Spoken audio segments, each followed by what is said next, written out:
We have Ruth Winder with us. Ruth is a two-time Olympian, both on the track and on the road. Ruth, what do you think are some of the accomplishments that you are most proud of? Ooh. I've had a really long career in cycling, and I'm really proud of probably like one of my very first ones. It's something that always stands out to me, and that's when I went to the Giro Rosa in 2013, and I went not knowing anything, but I just had an open mind to learn a lot from the girls that I was racing with, and they taught me so much that year, and I used everything I learned in 2013 to really help me kind of have this career that's been successful, and I'm really proud of myself. From the accomplishment. It's kind of a weird accomplishment, but I took 2 years away from the sport, and I'm really proud of myself for taking that 2 years and now coming back, and I feel like I'm racing stronger than I ever have before. So enjoying that accomplishment too. It's really fun. It's pretty crazy. You went from track to road, right? So how did you find that? Well, I'm great on the track, went to the Olympics, but I can also do this on the road. Yeah, when I was young, I raced mountain bike, I raced track, I raced road, and at some point when the Olympics get closer, the national team really wants you to focus on one, and they saw the potential in me to help them in the track program, which I did, and I went through that. And then for me, it was pretty easy, seamless to just go straight back to road again, because track, you only race maybe like 4 times a year, and road you race maybe 60 times a year, and I just like to be busy and do things, so for me, it felt pretty easy to like slide back into road after I'd done track, but I'm grateful that I was able to gain a lot of speed and strength through the track when I was really young. Yeah, that's right. So speaking of speed and strength, through your career, you've done some strength training in the past, right? But tell us about the experience you had with strength in the past. Most of the strength work I ever did in the past was through the track program, because I would live at the Olympic Training Center down in Colorado Springs, and they have that huge, big, beautiful gym there, and I worked with a strength coach. But because I was fairly young, I didn't actually do that much lifting. I did a lot of mobility and dynamic movement. And then when I moved on from that, I didn't really do anything. I didn't do any strength. I was just riding my bike a lot, and would sometimes go to the gym for like a month or two in the winter and wander around and futz about lying on the floor, not really knowing what I would do. Sometimes pick up a squat bar and just feel like super unorganized. Didn't really have any really good program to follow. And that was, for, 7 years or something that I wasn't really doing anything until I found you here in Boulder. Sweet. So we're still just moseying around the gym doing random stuff. Right? No, I feel like I have so much structure now, and it's really good. What do you think is different about this last season and the approach to strength from what you've kind of done in the past? Yeah, like I said, kind of just having a good program to follow and coming here twice a week is really, really helpful. A lot of the times I lose motivation when it's like, oh, you go once in July, once in August. I'm kind of like, I need a program to follow. I need to kind of feel like there's a rhythm to what I'm doing, and you're kind of building on everything versus just like a random day.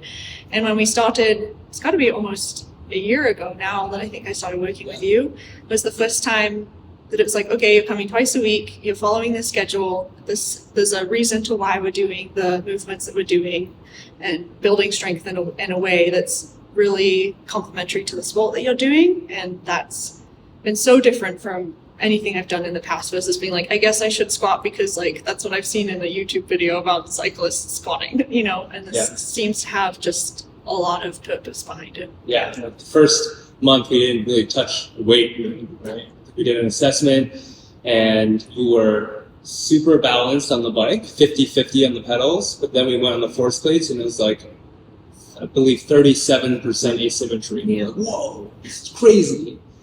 And then a lot of the exercises we did were pretty seemingly rudimentary, right, from the ground up, foundational, but those were pretty difficult, right? Yeah, super difficult. Some of the first exercises we did, they don't look hard, but when I would try and do them, they felt really challenging. And that was also motivating to me, because I was like, well, I feel like I should be able to do this, and I can't do a Copenhagen plank or something like that, and it's been really fun to see the progression in something like that as well. Okay, so Copenhagen planks are not the exercise you hate the most, but what is the exercise that you hate the most? I just like anything that takes me out of my like happy position as a cyclist. So anytime you have me do something that's like overhead or kind of stretching my shoulders back, I just find it really challenging. Like I have to focus so much on getting my body out of this position that I can't just like go hard and do the effort. I have to like think about my body being in a different position, and I find that to be very frustrating and uncomfortable. That's fair. It's okay. We're still going to do it. Yeah, I know. So this past season, how did you find that the strength work we did here elevated your performance? Oof. I've been feeling the best I ever have on the bike this year, and it would be silly to say that all of the pieces that I've been doing didn't contribute to that, and this is something really big that I've changed, as I've been explaining over the last couple of years. So there's not a doubt in my mind that this hasn't helped me feel like the strongest athlete that I have been. I mean, one, it's strength, so in theory it should be, but just overall I feel like I have less back pain, I feel really stable. People don't think about maybe core and everything when you're climbing or riding a bike, but I really think that having all these smaller muscles that are stronger than they ever have been are really helping me just feel a lot more stable. And when I have to put power out, it's easier for me to just put the power into the pedals versus being a little bit weak in all these small areas, you know? So I think it's really, really helped me. Yeah, amazing. So kind of a game changer in a way, especially if hypothetically you started younger and did all these things for your whole career. That's a lot of time where you could have had a lot of gains. Curious if you think that this would be really impactful for both developing youth athletes and experienced cyclists. Yeah, I think the kind of strength program that I do here would be really impactful for young athletes. I think this, you know, like I said, when I first started, I didn't really know what a strength program was, and I thought it was just like squatting a heavy bar or something like that. And there's just so much more than that in what we do here in these small movements, and starting that at a young age, and the injuries that you could prevent, or even when you crash if you're a bit stronger, and just, I don't know, I think that there's also something to be said about kind of getting off the bike and into a different environment and just kind of working in a different way and not being so just single-minded on one specific part of a sport for a young athlete would also be really important. So I would recommend it. Yeah, that's awesome. I mean, there's good research that says over 8 weeks, only 8 weeks, that your movement economy, which translates to how efficient you are on a bike or running, can increase by up to 8%.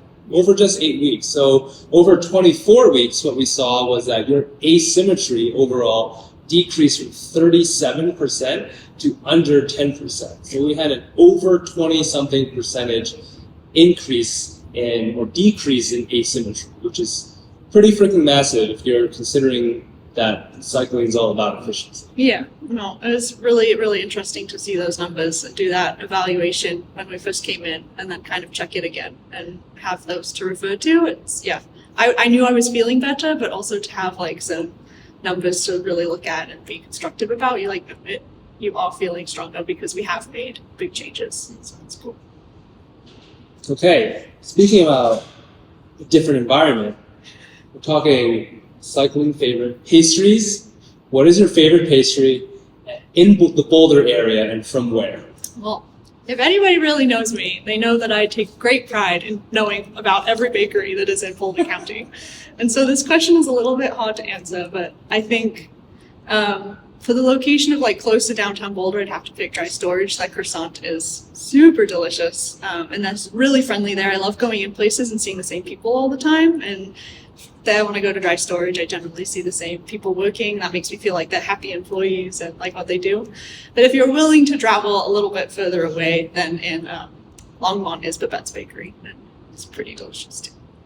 All right, amazing. Well, sounds like we're both going to go to Dry Storage after this. Yes, so close. Awesome. Thank you. High five.